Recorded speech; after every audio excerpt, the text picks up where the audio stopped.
तो आज की इस वीडियो में हम बात करेंगे। सबसे पहले मैंने पहले वीडियो में बताया था APS के बारे में, तो यहाँ पे इसको ओपन करते हैं क्योंकि APS में बहुत सारी सर्विस जो है वो छूट चुकी है, उसके बारे में हमने बात नहीं किया है, जैसे कि कमीशन के बारे में, मूव टू बैंक के बारे में, ट्रांजैक्शन हिस्ट्री के बारे में। तो इसके लिए हम एक और सेपरेट वीडियो ये बना रहे हैं। ये जो भी मेनू यहाँ पे दिखा रहा है इसके बारे में हम एक वीडियो बना रहे हैं। तो यहाँ पे आपको सबसे फर्स्ट में हम दिखा रहे हैं कि यहाँ पे ट्रांजैक्शन हिस्ट्री है, तो इसको ओपन कर रहे हैं और इसमें देख रहे हैं कि क्या है।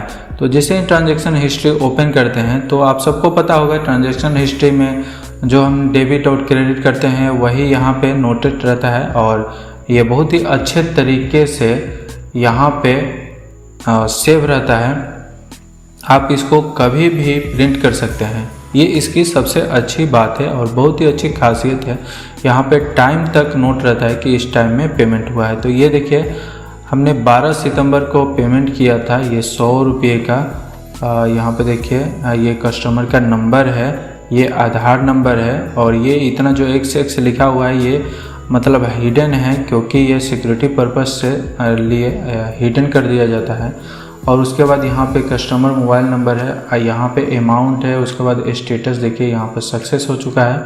उसके बाद RRN नंबर मिलता है जिससे हम ट्रैक कर सकते हैं, अपने इस ट्रांजैक्शन को ट्रैक भी कर सकते हैं। उसके बाद सेटलमेंट डेट है जो कि यहाँ पे NA का मतलब नो होता है, बैंक रिमार्क नो है। उसके बाद ट्रांजैक्शन टाइप कैश विड्रॉ यानी कि पैसा निकासी हुआ है।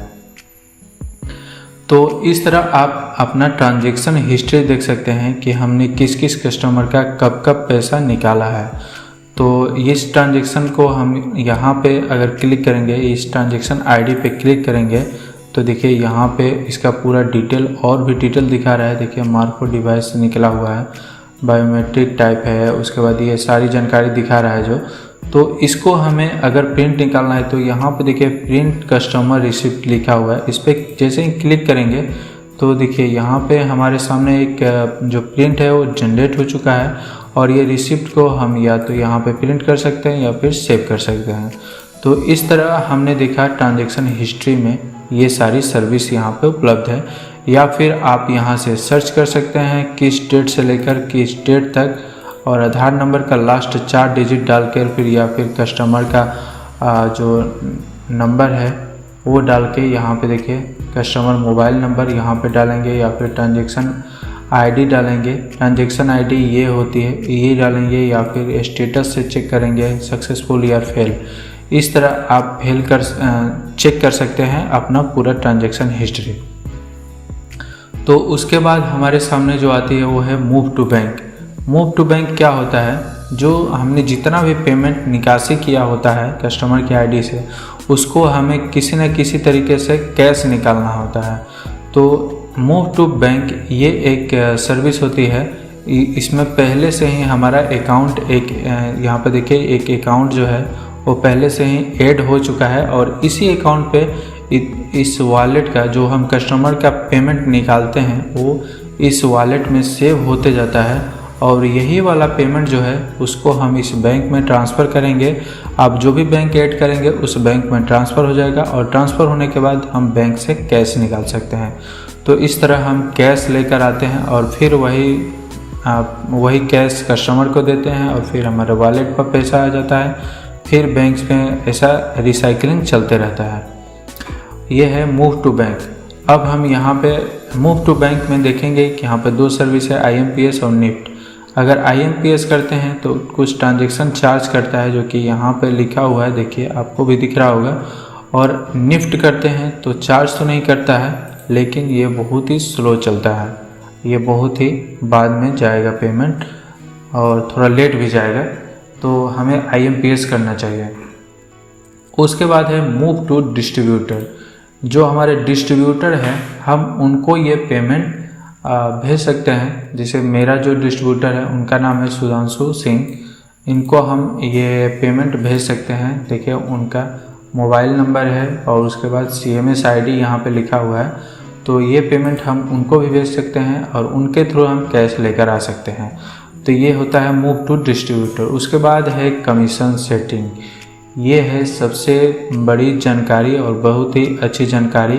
अगर हम AEPS के ट्रांजैक्शन करते हैं, विड्रॉ करते हैं, तो सबसे पहले हमें इस कमीशन सेटिंग के बारे में जानना चाहिए। तो हम यहाँ पे कमीशन सेटिंग पे क्लिक करेंगे तो उसमें हमारे पास आता है एक प्लान A, प्लान B और प्लान C। तो देखिए हमारे पास जो होता है प्लान A में 199 रुपया से लेकर 1 रुपया से लेकर, यहाँ पे देखिए 1 रुपया से लेकर 199 रुपया तक अगर आप विड्रॉ करते हैं तो आपको कुल मिला के 0 पैसा मिलेंगे। अगर आप 200 से लेकर 999 रुपया विड्रॉ करते हैं तो आपको 0.5 पैसा मिलेंगे। तो ये हमारे भाइयों को देखना चाहिए। और उसके बाद यही वाला अगर पैसा हम 200 से लेकर 999 तक निकालते हैं तो यहाँ पे भी 0.5 पैसा मिलता है। उसके बाद हम यहाँ पे भी 200 से लेकर 499 तक निकालते हैं ये प्लान C में, तो यहाँ पे भी वही पेमेंट मिलता है।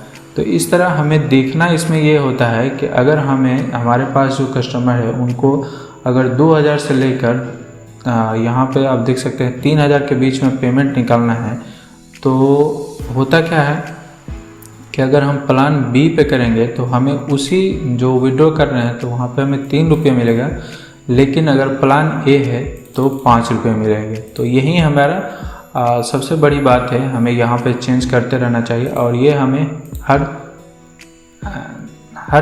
थोड़ी देर में आप चेंज कर सकते हैं, इसमें कोई लिमिट नहीं होती है।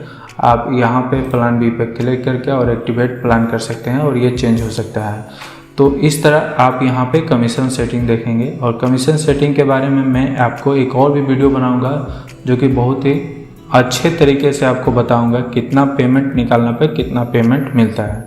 उसके बाद हम यहाँ पे देखेंगे सेटलमेंट हिस्ट्री। सेटलमेंट हिस्ट्री क्या होती है कि जो भी पैसा यहाँ पे वॉलेट में ऐड हो जाता है और उस पैसा को हम बैंक में ट्रांसफ़र करते हैं। जैसे यहाँ मूव टू बैंक में हमने दिखाया कि जो पैसा ट्रांसफ़र करते हैं ये उसका हिस्ट्री यहाँ पे सेव रहता है। देखिए यहाँ पे हमने ये है 9/6/2021 को हमने इस अकाउंट में जो कि लास्ट का 4 डिजिट दिखा रहा है इसमें 1000 रुपया ट्रांजेक्शन किया था। तो इस तरह बहुत सारे यहाँ पे हमें ट्रांजेक्शन हिस्ट्री दिखा रहा है। तो ये है हमारा सेटलमेंट हिस्ट्री। उसके बाद है बैंक सेटिंग। यहाँ पे अगर हम क्लिक करते हैं तो देखिए हमने आपको दिखाया था बैंक सेटिंग, यानी कि जो ये हमारा अकाउंट है आप यहाँ से एक और बैंक ऐड कर सकते हैं या फिर इसको भी रिमूव कर सकते हैं। अगर यहाँ पे 3 सर्विस दी जाती है, एक्टिव, पेंडिंग और रिजेक्ट। ये पूरा बैंक का जो डिटेल है मैं आपको एक और भी वीडियो में बताऊंगा। तो यहाँ पे हमें बस इतना समझिए कि बैंक सेटिंग यानी कि इसमें जो हमारा प्लान जो हमारा बैंक ऐड है तो उस पर पेमेंट सारा जाएगा और उसके थ्रू हम बैंक से पेमेंट निकाल सकते हैं। उसके बाद हमारे पास है डिवाइस सेटिंग। तो डिवाइस सेटिंग में देखिए ये हमारा सीरियल आईडी है, हमारा जो डिवाइस है वो यहाँ पे रजिस्टर्ड हो चुका है और ये है डिवाइस का सीरियल नंबर। उसके बाद डिवाइस का टाइप है मार्फो और उसके बाद एक्शन है। यहाँ से हम डी रजिस्टर भी कर सकते हैं और दूसरा डिवाइस ऐड कर सकते हैं ऐड डिवाइस पे क्लिक करके। तो ये देखिए you can register only 3 device at time, मतलब एक बार में हम यहाँ पे 3 डिवाइस ऐड कर सकते हैं। तो इस तरह हम यहाँ पे अपना फिंगरप्रिंट वाला जो डिवाइस है यहाँ पे रजिस्टर और डी रजिस्टर कर सकते हैं। उसके बाद है हमारे पास बायोमेट्रिक डिवाइस।